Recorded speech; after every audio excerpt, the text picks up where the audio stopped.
యెషయా గ్రంథము 58వ అధ్యాయము.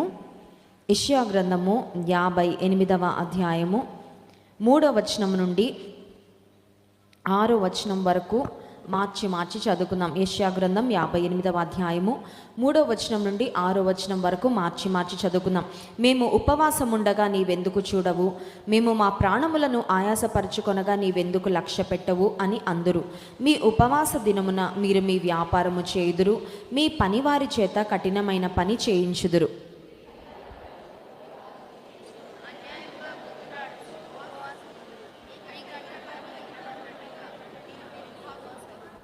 అట్టి ఉపవాసము నాకు అనుకూలమా?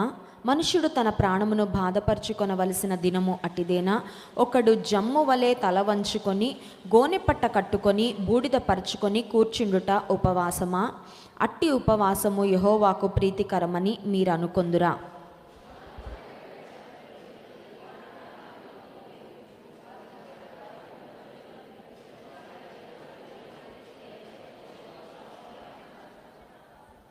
ఏడవ వచనము అందరం కలిసి చదువుదాం. నీ ఆహారము ఆకలి కొనిన వారికి పెట్టుటయు, నీ రక్త సంబంధికి ముఖము తప్పింపకుండుటయు, దిక్కుమాలిన బీదలను నీ ఇంట చేర్చుకొనుటయు, వస్త్రహీనుడు నీకు కనబడినప్పుడు వానికి వస్త్రములిచ్చుటయు, ఇదియే కదా నాకు ఇష్టమైన ఉపవాసము. శుక్రవార ఉపవాస ప్రార్థనకు మనందరం వచ్చాం. మీలో బహుశా కొంతమంది ఉపవాసం కూడా చేస్తూ వస్తూ ఉండుంటారు. ఉపవాసం ఉండాలి, ఉపవాస ప్రార్థనలో నా జీవితంలో అద్భుత కార్యాలు జరగాలి అని పట్టుదలతో వస్తూ ఉంటారు. ఇప్పుడు మనం చదువుకున్న యెషయా గ్రంథము 58వ అధ్యాయంలో 2 రకాలైన ఉపవాసాలు మనకు కనబడతా ఉన్నాయండి. ఒకటి మనుషులకు ఇష్టమైన ఉపవాసము, కానీ అది దేవునికి ఇష్టం లేని ఉపవాసం. రెండవదిగా దేవునికి ఇష్టమైన ఉపవాసం, the fasting that God dislikes and the fasting that pleases God. దేవునికి ఇష్టమైన, దేవుని ఘనపరిచే ఉపవాసం ఒకటి, దేవునికి ఇష్టం లేని ఉపవాసం ఒకటి. బహుశా మనలో కొంతమంది అనుకోవచ్చు, ఉపవాసం ఉన్నాను కాబట్టి ఉపవాసం ఉంటే చాలండి, దేవుడిని మెప్పించవచ్చు, ఉపవాసం ఉంటే చాలు నా జీవితంలో అద్భుత కార్యాలు జరుగుతాయి, ఉపవాసం ఉంటే సరిపోద్ది కదా అని అనుకుంటూ ఉన్నట్లయితే దేవుని వాక్యము అలా చెప్పడం లేదు. ఉపవాసం ఉన్నప్పటికీ ఆ ఉపవాసము దేవునికి ఇష్టమైనదిగా చేసినప్పుడే ఆ ఉపవాసానికి తగిన ఫలం వస్తుందంట. దేవునికి ఇష్టం లేని ఉపవాసం చేస్తే దానివలన ఎలాంటి ఫలితము కూడా మన జీవితంలో పొందుకోలేం. దేవుని వాక్యంలో ఏ విషయాన్ని గుర్చైనా సరే ఒక క్లారిటీ, ఒక స్పష్టత మనకి ఇవ్వబడింది. ఆత్మలో ఎదగాలంటే, దేవుని ఘనపరచాలంటే దేవుని వాక్య నియమాలను స్పష్టంగా మనం తెలుసుకున్నప్పుడు మనము దేవుని ఘనపరచగలం. ఉపవాసము అనే మాటను మనం చూసినట్లయితే పాత నిబంధనలోను క్రొత్త నిబంధనలో కూడా మనం ఉపవాసము అనే మాట ఎక్కువగా చూడగలం. యూదులను మనం గమనించినట్లయితే వారు కూడా ఎంతో నిష్ట కలిగి ఉపవాసం ఉంటూ ఉంటారు. యూదులను మనం తీసుకుంటే, పరిసయ్యులను మనం గమనించినట్లయితే ప్రాముఖ్యంగా వారానికి 2 మార్లు వారు ఖచ్చితంగా ఉపవాసం ఉంటారంటండి. ఉపవాసము నేను అంటాను, బలమైన వ్యక్తులే ఉపవాసం చేయగలరు, బలహీనులు చేయలేరు. బలహీనులు ఎందుకు చేయలేరంటే, మంచి వారికి ఇష్టమైన కూర వాసన రాగానే, టీవీలో ఒక కుకింగ్ వీడియో కనబడగానే వెంటనే కొంతమంది ఏమైపోతూ ఉంటారంటే శోధించబడిపోతా. కొన్నిసార్లు అదేంటో తెలియదు కానీ ఉపవాసం ఉన్నప్పుడే కడుపులో యాసిడ్లు బాగా ఊరుతా, మామూలుగా తింటే సరిగ్గా అరగదు, కానీ ఎంత అరగని ఇండైజెషన్ ప్రాబ్లం ఉన్నా ఉపవాసం ఉన్నప్పుడు మాత్రం ఫుడ్ బాగా అరిగిపోయి ముందు రోజు తిన్న ఫుడ్ కడుపు ఏమంటా ఉంటుందంటే నాకు ఫుడ్ కావాలా, నాకు పలానా రుచి కావాలా, క్రేవింగ్ అంటారు అన్నమాట. క్రేవింగ్ అంటే ఏంటంటే ఆహారం కొరకైన ఆసక్తి, ఆశ ఎక్కువగా పుడుతూ ఉంటుంది. సో ఉపవాసం ఉండడం అనేది అది అంత ఈజీ కాదండి, ఈజీ కాదు. అంటే కొంతమంది అలిగి ఉపవాసం ఉంటారు కోపంతో, భర్త మీద కోపంతో, భార్య మీద కోపంతో, అమ్మ నాన్న అడిగింది ఇచ్చే వరకు ఉపవాసం ఉంటారు, మొండితనం. ఆ ఉపవాసానికి ఎలాంటి ఫలం ఉండదు దేవుని దగ్గర.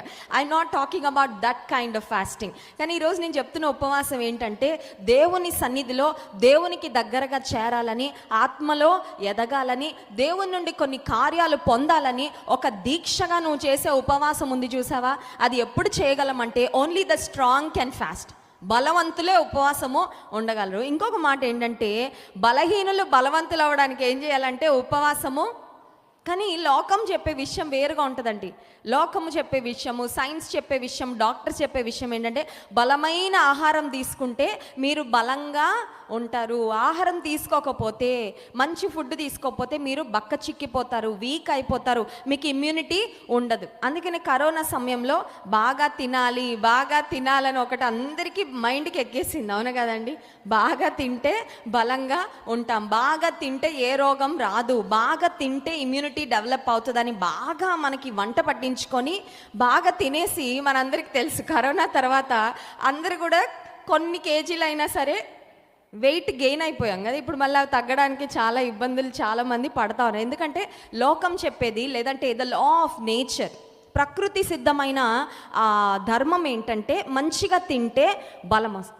కానీ ఆత్మ సంబంధమైన విషయాలలో వాక్యాహారమును మంచిగా భుజిస్తే బలము ఆత్మ సంబంధంగా.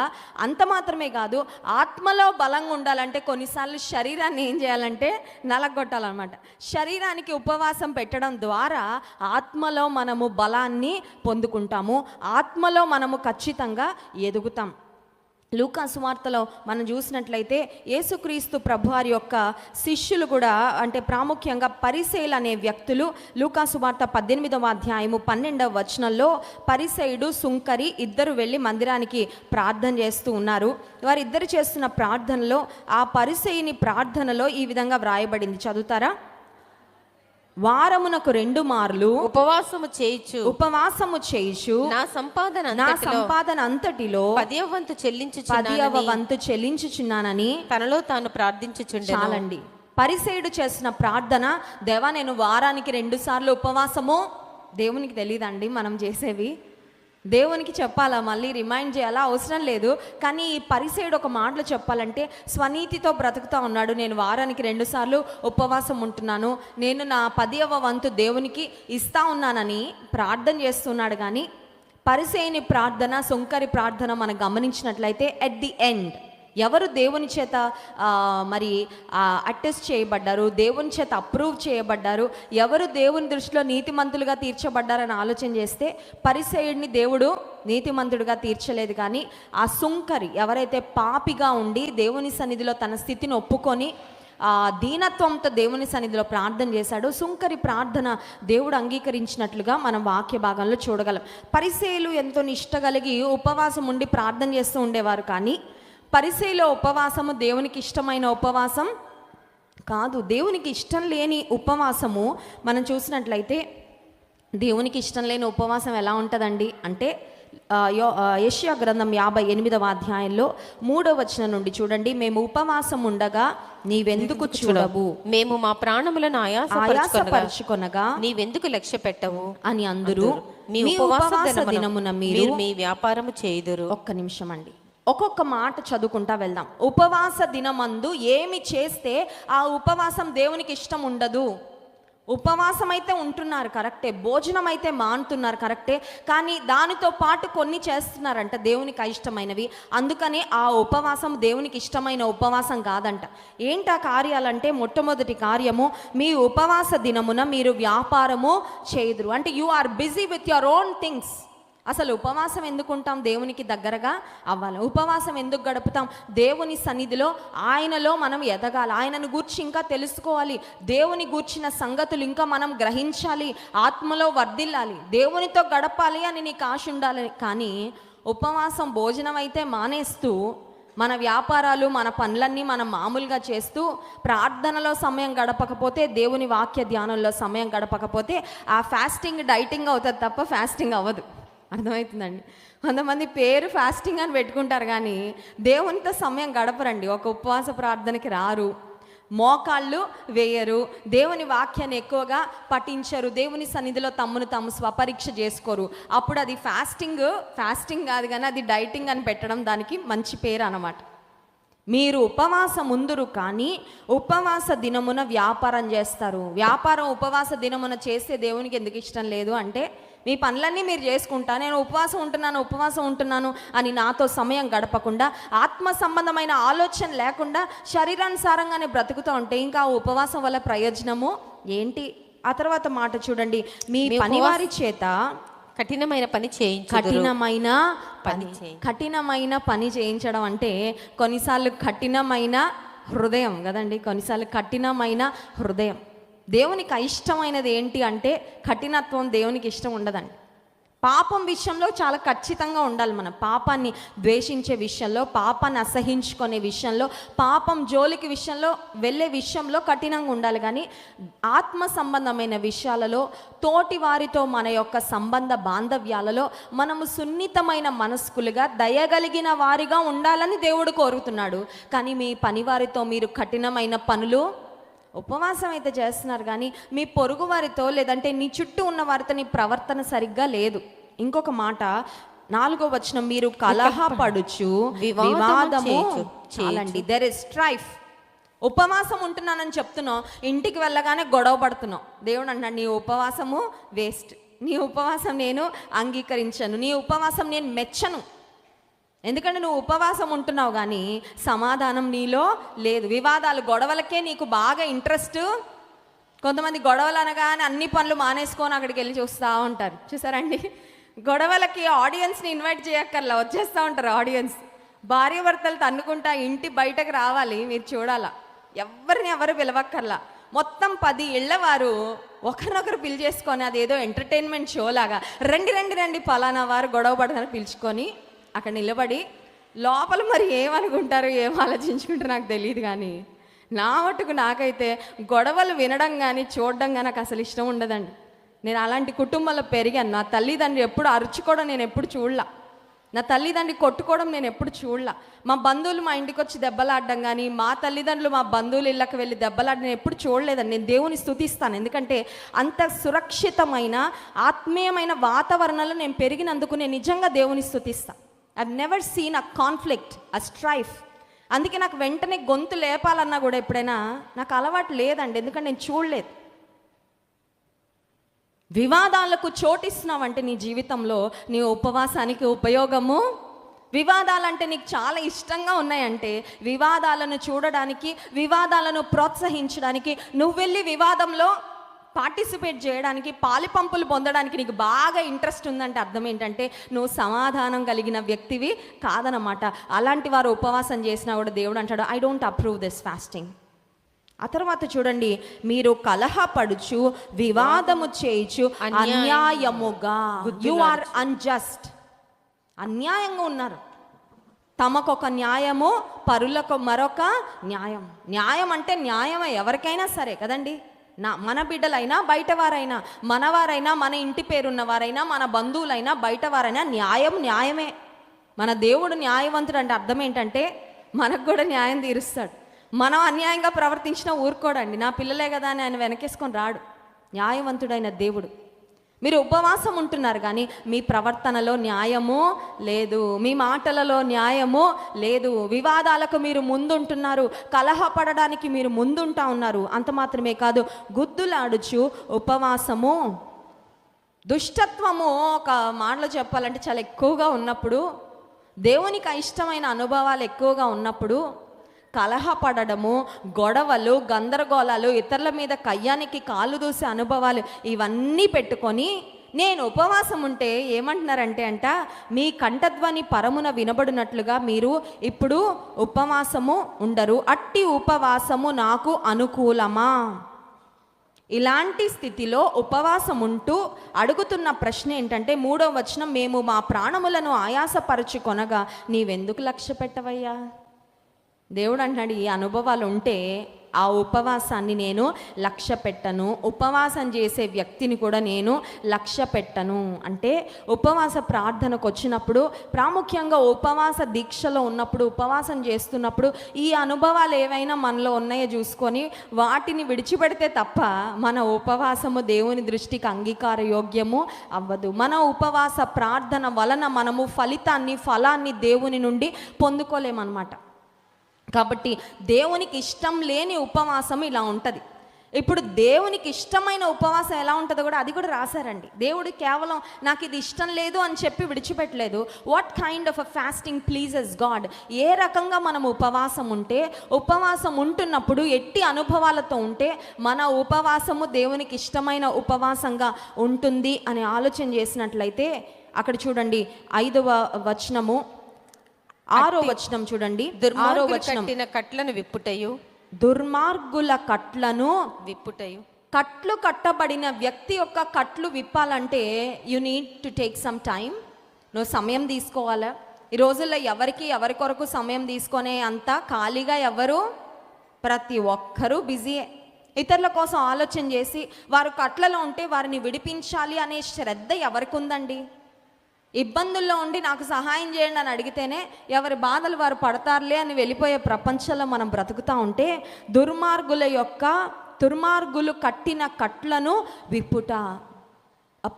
If you see a person who is bound, బంధించబడిన స్థితిలో ఎవరైనా ఉంటే, వారు మానసికంగా అయినా శారీరకంగా అయినా ఆత్మీయంగా అయినా, నువ్వేం చేయాలంటే వెళ్ళి వారి కట్లను, వారికి విడుదల రావడానికి నువ్వేం చేయగలవో అది నీకు తెలుసు. ఒక వ్యక్తి బంధకాల్లో ఉన్నాడు, ఒక స్త్రీ బంధకాల్లో ఉంది.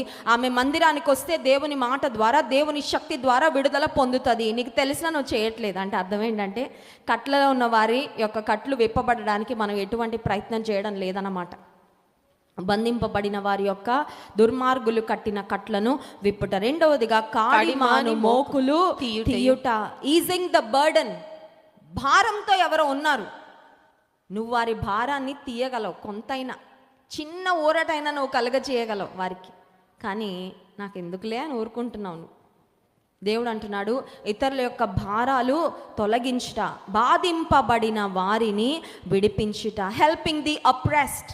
బాధించబడుతున్న వారు చాలామంది ఉన్నారండి సమాజంలో. 3 రకాలు ఉన్నారు కేటగిరీస్. ఒకరు బాధించేవారు, ఒకరు బాధించబడేవారు, 3వ కేటగిరీ ఎవరంటే మనమే, విడిపించేవారం. హల్లెలూయా. బాధించేవారు, those who bother others, those who trouble others, ఇతరులను ఇబ్బంది పెట్టేవారు, అపవాదికి అప్పగించుకున్నవారు, అపవాది ఏజెంట్లుగా పనిచేసేవారు. మరొక కేటగిరీ ఉన్నారు, అణగద్రొక్కబడుతూ బాధించబడుతూ అప్రెస్డ్. ఇప్పుడు మన పని ఏంటి? దేవుని బిడ్డలుగా మన రోల్ ఏంటి? What is our role in the society? ఈ సమాజంలో, మన కుటుంబాలలో మన బాధ్యత ఏంటి? మన పని ఏంటంటే బాధించబడిన వారిని విడిపించటం. వారి కొరకు నువ్వు ప్రార్థన చేస్తున్నావా? వారికి నువ్వు ఏ విధంగా సలహాలు ఇవ్వగలవో ఇస్తున్నావా? వారిని ఎలా బలపరచాలో నువ్వు బలపరచగలుగుతున్నావా? దేవుడు అంటున్నారు, బాధించబడిన వారిని విడిపించుట, ప్రతి కాడిని విరగగొట్టుట నేనేర్పరచుకొనిన ఉపవాసము. దేవుడు కోరుకుంటున్న ఉపవాసం అదండి. ఇంకా అక్కడితో ఆగలేదు. 7వ వచనం, నీ ఆహారము ఆకలిగొనిన వారికి పెట్టుటే. Giving food. ఎంత బ్లెస్సింగ్ తెలుసా నీకు అది? ఆకలితో ఉన్న వారికి ఆహారం పెట్టడం ఆశీర్వాదం అండి. నీ చెయ్యి దీవించబడిన చెయ్యి అవుతుంది. హల్లెలూయా. ఇతరులకు ఆహారము, చాలాసార్లు మనం ఏం తినాలి, మనోళ్ళకి ఏం పెట్టుకోవాలని ఆలోచిస్తాం కాదు. ఆకలితో ఉన్న వారిని కనబడితే వారికి స్ట్రెచ్ అవుట్ యువర్ హ్యాండ్, నీ చెయ్యి చాపంతే గొప్ప దీవెన అది. దేవునికి ఇష్టమైన ఉపవాసం అది. నువ్వు ఆకలిగా ఉండు, నువ్వు ఒకవేళ ఒక పూట భోజనం మాని ఆ భోజనం తీసుకెళ్ళి ఇంకెవరికైనా వీధిలో ఉన్నవారికి పెట్టు. అది దేవునికి ఇష్టమైన ఉపవాసం. ఆ తర్వాత సంబంధికి, నీ రక్త సంబంధికి ముఖము తప్పింపకుండుట. బంధువులు కొన్నిసార్లు వాళ్ళ రిలేటివ్స్ ఎవరైనా కొంచెం మంచి పొజిషన్లో ఉంటే కష్టం రాగానే ఎక్కడికి వస్తారండి? పరిగెట్టుకుంటా వస్తారు. వీళ్ళు కొంచెం మంచిగా ఉన్నారు కదా, మాకు సహాయం చేస్తారు, ఏదో ఒక హోప్తో మన దగ్గరకు వస్తారు. కొంతమంది వారికి కనబడరు. వాళ్ళ నంబర్ని కొన్నిసార్లు బ్లాక్లో పడేసి ఇంకా వాళ్ళతో మాట్లాడడానికి, అందుబాటులో ఉండడానికి కూడా ప్రయత్నం చేయరు. ఎందుకంటే అమ్మో వారితో మాట్లాడితే మళ్ళీ వాళ్ళకి డబ్బులు ఇవ్వాల్సి వస్తుంది, వాళ్ళకి ఏదో ఒక విధంగా సహాయపడాల్సి వస్తుంది. ఒకసారి ఆలోచన చేయండి, మనం ఆశీర్వదించబడ్డామంటే దేవుడు మనల్ని లేవనెత్తకుండా మనం వచ్చామా ఈ స్థితికి? మనం ఎవరం కూడా మన స్వంత శక్తితో, సొంత జ్ఞానంతో, బలముతో మనమున్న స్థితిని, గతిని, ఆశీర్వాదాన్ని, దీవెనను పొందుకోలే. దేవుడు లేవనెత్తాడు కాబట్టే దేవుడు మనం ఆ స్థితిలో ఉన్నాం. కానీ దేవుడు మనల్ని ఆశీర్వదించిన తర్వాత మన బాధ్యత ఏంటంటే దౌర్భాగ్యులను లేదంటే నిస్సహాయ స్థితిలో ఉన్న వారికి ఉన్నదంతా ఇవ్వమని చెప్పట్లా దేవుడు. వాళ్ళకి జ్ఞాపకం చేసుకో, రిమెంబర్ దెమ్. నువ్వు చేయగలిగింది, నీకు చేతనైనది ఏదో ఒకటి నువ్వు try to help them in some way or the other. నీ రక్త సంబంధికి ముఖము తప్పించకుండుట, దిక్కుమాలిన బీదలను నీ ఇంట. ఒకవేళ ఎవరైనా ఏమి తలపైన కప్పు కూడా లేదు, ఆ సమయంలో నీ ఇంటికి వచ్చారేమో, చిన్న చోటు వారికి చిన్న ఆదరణ ఇవ్వగలవా? కొన్నిసార్లు దేవుడు చిన్న చిన్న విషయాల్లోనే మనం పరీక్షిస్తాడండి, చిన్న విషయాల్లోనే పరీక్షిస్తాడు. కొంతమంది అనుకుంటారు దేవుడు పెద్ద పెద్ద పరీక్షలు పెడతాడేమో మన విశ్వాస జీవితాన్ని గమనించడానికి. కాదండి, sometimes God gives very very small test, చిన్న పరీక్ష. ఒకసారి అమెరికా దేశంలో ఒక పెద్ద సంఘానికి చెందిన ఒక పాస్టర్ గారు ఒక చిన్న పరీక్ష పెట్టాలనుకున్నాడంట చర్చ్ మెంబర్స్. ఆ రోజు ఒక హోమ్లెస్ పర్సన్ లాగా, అంటే ఇల్లు లేని వారు కొంతమంది ఉంటారు అమెరికాలో, హోమ్లెస్. వాళ్ళు ఒక చిన్న అట్టముక్క మీద హెల్ప్ ఐఎమ్ హోమ్లెస్ అని రాసి సైలెంట్ కూర్చుని మన దగ్గరకు వచ్చి అడుక్కోరు. సహాయం చేయండి, నాకు ఇల్లు లేదని ఒక చిన్న బోర్డు పట్టుకొని కూర్చుంటారు వీధి పక్కన. ఇష్టమైన వాళ్ళు వారికి సహాయం చేస్తారు. ఈ పాస్టర్ గారు అనుకున్నారంట, ఈరోజు నేను ఒక హోమ్లెస్ మ్యాన్ లాగా డ్రెస్అప్ అవుదాం, సంఘ బిడ్డల యొక్క ఆత్మీయ స్థితి ఏంటో ఒకసారి పరీక్షిద్దాం అనుకొని ఆ సంఘం బయట చింపిరి జుట్టుతో పాత బట్టలతో ఆ హెల్ప్ ఐఎమ్ హోమ్లెస్ అని క్యాప్ ఇట్లా ఆయన ముఖం కనబడకుండా పెట్టుకొని కూర్చుంటే చాలామంది అక్కడ చూడగానే అసహించుకుంటున్నారంట. ఆయన చాలా తక్కువ మంది హెల్ప్ చేశారు, చాలామంది అసలు అక్కడ ఎవరు లేరు అన్నట్లు వెళ్ళిపోయారు. కొంతమంది ఏమో అసహించుకున్నారు, కొంతమంది ఈయనకి ఏం పని లేదా మా మందిరం దగ్గర వచ్చి కూర్చున్నాడు. కాసేపు అయ్యాక అందరూ వెళ్ళిపోయాక అక్కడ 10 గంటలకు ఆరాధనంటే 10కి ముందే ఉంటారు అందరు. 10 తర్వాత బయట ఒక్క చీమ కూడా కనబడదు. వేరే దేశాల్లో అంత టైం ఫాలో అవుతారండి, మనలాగా కాదు. అయితే అందరూ వెళ్ళిపోయిన తర్వాత ఇంకా కాంగ్రిగేషన్ అంతా సెటిల్ అయ్యాక ఈ పాస్టర్ గారు అదే బట్టలతో మందిరంలోకి వెళ్తూ ఉంటే జనాలు ఈయనెవరు, బయటకు వచ్చిన ఆయన ఈయన ఎందుకు వస్తున్నాడు లోపల, కానీ ఆయన ఏదో ఒక రకంగా బయటకు నెట్టాలని. కానీ బయట ఉన్నప్పుడే ఈ పాస్టర్ గారు చాలా బాధపడుతున్నాడంటే, ఇంతకాలము విశ్వాసాన్ని గురించి ప్రేమను గురించి ఇంత బోధించాను, ఎవరు ప్రాక్టికల్గా ఫాలో అవ్వట్లేదే దేవుని బిడ్డలు అని. యేసయ్య సంఘంలో ఉన్నవారు చాలా ఎదుగుతున్నారు అనుకుంటున్నాను, కానీ ఎదగట్లేదు వాళ్ళు. ఎందుకంటే ఒక దీనస్థితిలో ఉన్న వ్యక్తిని చూడగానే అసహించుకుంటున్నారు, ఇగ్నోర్ చేస్తూ ఉన్నారు, చూసి చూడనట్లు వెళ్ళిపోతూ ఉన్నారు, సహాయం చేయలేని వారికి చేతనైనంత కూడా చేయలేకపోతున్నారే అని బాధపడుతూ ఉంటే యేసయ్య అన్నాడంట ఆ పాస్టర్ గారితో, నిన్ను రానివ్వనందుకు నువ్వు బాధపడుతున్నావు కానీ వారు నన్నే రానివ్వట్లేదు అయ్యా లోపలికి అన్నారంటే. యేసయ్య ఏమన్నారు, నన్నే రానివ్వట్లా. ఆ సంఘంలో వారందరూ వెళ్ళి కూర్చున్నారు కానీ నా సన్నిధి అక్కడ లేదు. ఎందుకంటే వారి హృదయాలలో నన్ను గణపరిచే అనుభవాలు లేవు. దేవుని గణపరచని చోట ఆయన ఉంటాడండి, దేవుని హెచ్చించని చోట ఆయన ఉంటాడా? ఆ తర్వాత ఆ పాస్టర్ గారు బయటకు వెళ్ళి ఆ డ్రెస్ కొంచెం తీసేసి ఆ క్యాప్ అంతా తీసి లోపలికి వస్తే అందరూ షాక్ అయిపోయారంట.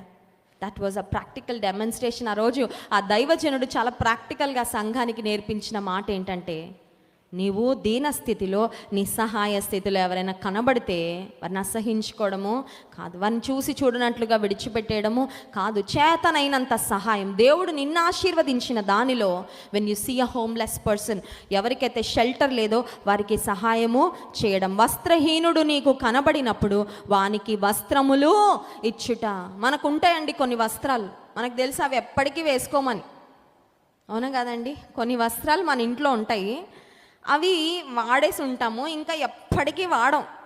కానీ కొంతమంది కొన్ని సూత్రాలు చెప్పారు ప్రపంచంలో. అవి ఏంటంటే, నీ బట్టలు నువ్వు వాడిన బట్టలు ఎవరికైనా ఇస్తే ఏదో వెళ్ళిపోద్దంట ఇంట్లో నుంచి. మరి అదేంటో నాకు తెలియదు, తెలిసిన వాళ్ళు నవ్వుతున్నారు.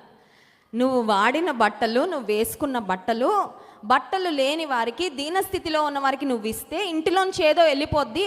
అందుకని మీరు వాడిన బట్టలు మాత్రం ఎవరికి ఇవ్వకూడదంటే ఆ బట్టలు వీరు వాడరు, షెల్ఫ్లో అలాగా కంపు కొట్టుకుపోతూ ఉంటాయి, బూజు పట్టేస్తూ ఉంటుంది, దులపడం పెట్టడం తప్ప తీసి మాత్రం ఎవరికి ఇవ్వరు. ఎందుకంటే అవి ఇచ్చేస్తే ఇంట్లో నుంచి ఏదో వాళ్ళ ఐశ్వర్యం పోతుందో మరి వాళ్ళ దీవెన పోతుందో. కానీ యేసయ్య అలా చెప్పలేదండి.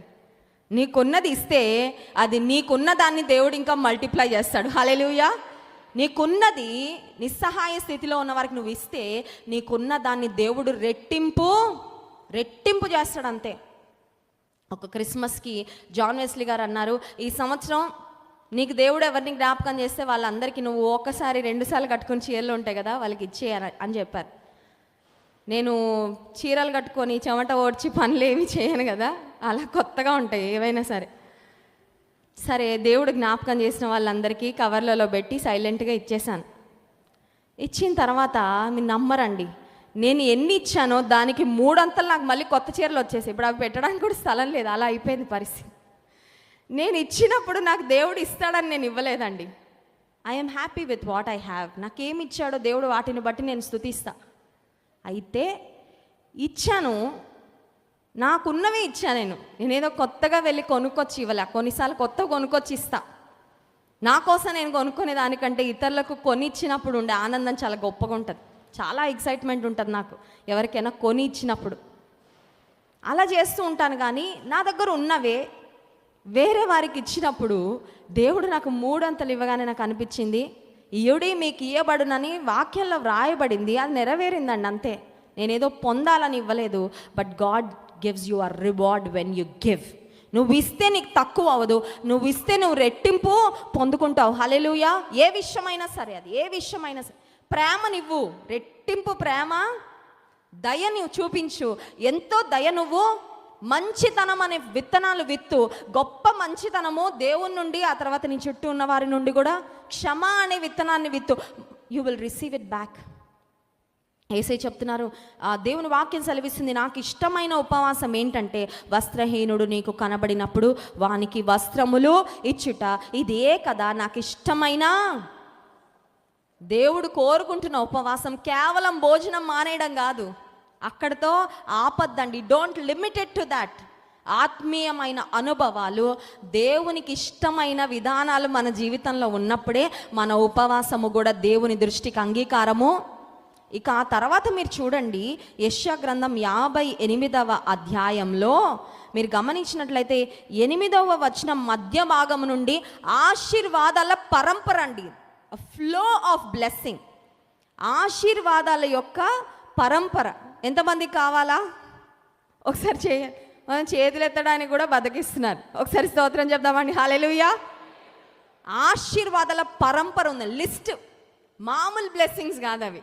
ఆ లిస్ట్ ఒకసారి చూద్దాం. చూడండి, యెషయా గ్రంథం 58వ అధ్యాయము 8వ వచనము మధ్య భాగము నుండి, అలాగున నీవు చేసిన ఎడలా. ఎలాగ చేసిన ఎడలా? వస్త్రహీనుడు కనబడినప్పుడు, గృహము లేని వారు కనబడినప్పుడు, ఆహారం లేని వారు కనబడినప్పుడు, సహాయం కొరకు ఎవరైనా నీ దగ్గరకు వచ్చి నిన్ను ఆశ్రయించినప్పుడు, బంధింపబడిన వారు నీకు కనబడినప్పుడు వారి కట్లు నువ్వు విప్పినప్పుడు, భారంతో ఉన్న వారి యొక్క భారాలు నువ్వు తీసివేసి, అలా నువ్వు చేస్తే ఇప్పుడు దేవుడు చేసే కార్యాలు, ఆయనకి ఇష్టంగా బ్రతికితే దేవుడు చేసే కార్యాలు మామూలుగా మనుషులు మనం చేసే కార్యాలు మనలా ఉంటాయి, మన స్థాయిలో ఉంటాయండి. మనుషులుగా మన స్థాయిలో ఉంటాయి. అని దేవుడు చేసే కార్యాలు ఆయన స్థాయిలో ఉంటాయి. ఎలాంటి కార్యాలు చేస్తావయ్యా? నీకు ఇష్టమైన ఉపవాసం మేము చేస్తే నువ్వు మా జీవితంలో ఎలాంటి కార్యాలు చేస్తావు దేవా అని అడిగితే, నీ వెలుగు వేకువ చుక్క వలె ఉదయించును, స్వస్థత నీకు శీఘ్రముగా లభించును. హల్లెలూయా. నీకేదో వ్యాధి ఉంది, బలహీనత ఉంది, అనారోగ్యం ఉంది, and your healing is delayed. స్వస్థత ఆలస్యం అవుతా ఉంది. నీకు తెలుసు దేవుడు స్వస్థపరుస్తాడని, దేవుడు బాగు చేస్తాడని నీకైతే విశ్వాసం ఉంది. కానీ ఇంకా స్వస్థత రావట్లా, ఇంకా కార్యం జరగట్లా, ఇంకా రోగంతోనే, వ్యాధితోనే, బలహీనతతోనే, అనారోగ్యంతోనే నువ్వు సతమతం అయిపోతా ఉన్నావు. దేవుని వాక్యం సెలవిస్తుంది, నీకు శీఘ్రముగా స్వస్థత లభించును. Hallelujah. God will heal you instantly, immediately. అద్భుతాలు వెంటనే జరుగుతాయంట. ఎప్పుడు? ఆయనకి ఇష్టమైన ఉపవాసం శీఘ్రంగా అనే మాట మనకి ఎంత ఇష్టం అండి. మనం ఏదైనా అడిగితే శీఘ్రముగా దేవుడు జవాబు ఇవ్వాలి అనుకుంటామే, శీఘ్రముగా లభిస్తుంది స్వస్థత. ఆ తర్వాత చూడండి, నీ నీతి నీ ముందర నడుచును, యెహోవా మహిమ నీ సైన్యపు వెనకటి భాగమును కావలి. దేవుని మహిమ మనతో ఉంటుందంట ఆయనకి ఇష్టమైన ఉపవాసం చేస్తే. హల్లెలూయా. ఇది ఎంత గొప్ప దీవెనండి. దేవుని మహిమ మనతో ఉంటే శత్రువు మనల్ని ముట్టగలదా?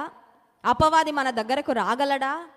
ఎవరైనా మన మీద జయం పొందగలరా? దేవుని మహిమ మనకు తోడుగా ఉంటే. మన విరోధులు మనకు వ్యతిరేకంగా ఏ పన్నాగాలు పన్నినా అవి మన మీద పనిచేస్తాయా? ఏది పనిచేయదు. ఎప్పుడు దేవుని మహిమ మనకు తోడుగా ఉన్నప్పుడు. దేవునికి ఇష్టమైన ఉపవాసం చేస్తే దేవుడు అంటున్నారు, నా మహిమ నీ సైన్యపు వెనుకటి భాగమునకు కావలి. 9వ వచనం, అప్పుడు నీవు పిలువగా యెహోవా ఉత్తరం ఇచ్చును, నీవు మొరపెట్టగా ఆయన నేను ఉన్నాను. పిల్లలు కొన్నిసార్లు అమ్మా అనగానే వెంటనే ఆ అరుపు లేదంటే ఆ పిలుపు, ఆ కేక కష్టంలో పిలుస్తున్నాడని తెలియగానే అమ్మేమంటది, నానా, బాబు, తల్లి, అమ్మా వస్తున్నా, వెంటనే రిప్లై ఇస్తాం కదా, నేనున్నా అని. ఆ మాటే వాళ్ళకి చాలా ధైర్యము. దేవుడట ఆయనకి ఇష్టమైన ఉపవాసం మనం చేస్తే మొరపెట్టగానే నేను ఉన్నా అంటాడంట. హల్లెలూయా! ఎంత గొప్ప ఆదరణ అండి, ఎంత గొప్ప ధైర్యం. పిలిస్తే పలుకుతాడంట. పిలిస్తే కొంతమంది ఉంటారు పలకరు, అక్కడే ఉంటారు. మనం అరుస్తూ ఉండాలి. అప్పుడు మనకేమొస్తుందంటే, చెవుడు ఏమన్నా వచ్చిందా నీకు? ఎంతసేపు పిలుస్తున్నా కనీసం అనట్లేదు, ఉన్నానని చెప్పు చాలు. పోనీ లేటుగా రా పర్లేదు, మమ్మీ వస్తున్నా అని ఒక మాట అని 10 నిమిషాల తర్వాత రా పర్లా. ఉన్నావో లేదో కూడా అర్థం కావట్లేదు. ఈ రోజుల్లో సెల్ ఫోన్లో పడిపోయి భార్య పాపం ఏదో చెప్తా ఉంటుంది. అనడు భర్త. చెప్పి అది మళ్ళీ వేరేలాగా అయిపోద్ది సంభాషణ. నేను ఇక్కడ ఒక మనిషిని ఉన్నాను కదా, మాట్లాడుతున్నానా, కనీసం నా వైపు చూడట్లేదు, అనట్లేదు. దేవాది దేవుడు, ఎన్నో పనులు ఉన్నాయండి దేవునికి. ఈ ప్రపంచంలో there are so many important things that God is taking care of. ఈ ప్రపంచంలో ఈ ప్రపంచాన్ని నిర్వహిస్తున్న దేవునికి ముఖ్యమైనవి ఎన్నో ఉన్నాయి పనులు. కానీ అల్పులమైన మనము మొరపెట్టగానే దేవుడు అంటాడంట, నేను ఉన్నా అంటాడంట. అబ్బా, ఉన్నాను అన్న దేవుడు చేయడా కార్యాలు చేస్తాడండి. స్వస్థత నీకు శీఘ్రముగా. ఇంకా అవన్నీ చదివించడానికి సమయం లేదు, కానీ ఇందాక చెప్పాను కదా ఆశీర్వాదాల పరంపర అని చెప్పాను కదా. ఇంకొక మాట కూడా చూడండి, 11వ వచనం, యెహోవా నిన్ను నిత్యము నడిపించును, క్షామకాలమున ఆయన నిన్ను తృప్తిపరచి నీ ఎముకలను నిత్యం నడిపిస్తూనే ఉంటాడంట. క్షామకాలం అంటే ఎవరికి ఆహారం దొరకట్లా, అందరూ నీరసించిపోతున్నారు, అందరూ ఆహారం లేక బలహీన పడిపోతున్నారు. అలాంటి సమయాలలో మన ఎముకలను బలపరుస్తాడంట, తృప్తిపరుస్తాడంట. నీవు నీరు కట్టిన తోట వలె. నీరు కట్టిన తోట ఎలా ఉంటుందండి? పచ్చగా. నీ జీవితం ఎప్పుడు ఫలిస్తానే ఉంటుంది. హల్లెలూయా! నీ ఆశీర్వాదం ఎప్పుడు ఆగిపోదు, ఎండిపోవు నువ్వు ఎప్పటికీ. నీ శత్రువు ఎదురు చూస్తున్నాడు, ఏమి ఎప్పుడు ఎండిపోతారా, ఎప్పుడు నాశనం అయిపోతారా, ఎప్పుడు ఖాళీ అయిపోద్దా వారి జీవితం అని ఎదురు చూస్తున్నాడేమో. నీ శత్రువులు ఎదురు చూస్తున్నారేమో నిన్ను చూసి నవ్వడానికి. నీరు కట్టిన తోట వల్లనే నీ జీవితాన్ని దేవుడు ఎప్పటికీ వర్ధిల్ల చేస్తూనే ఉంటాడు. నమ్మిన వారు ఆమేన్ చెప్దాం. ఎప్పుడు ఉబుకుచుండు నీటి ఊట వలె. నీటి ఊటలో ఎప్పుడు ఫ్రెష్ వాటర్ వస్తూ ఉంటుందండి. వచ్చిన నీరు ఎంత వాడుతున్నా ఉబుకుచుండు నీటి ఊట లోపల నుండి, the spring of water, the water keeps bubbling, the water keeps flowing, వస్తూనే ఉంటుంది లోపల నుంచి. నీ జీవితం కూడా దేవునికి అంగీకారయోగ్యమైన జీవితం అయితే, దేవునికి ఇష్టమైన ఉపవాసం మనం చేయగలిగితే, నీరు కట్టిన తోట వలె, నిత్యము ఉబుకుచుండు నీటి ఊట వలె దేవుడు చేస్తాడంటే అర్థం ఏంటంటే, we will never run dry. ఎప్పుడు మనము ఖాళీ అయిపోం, ఎప్పుడు ఎండిపోం.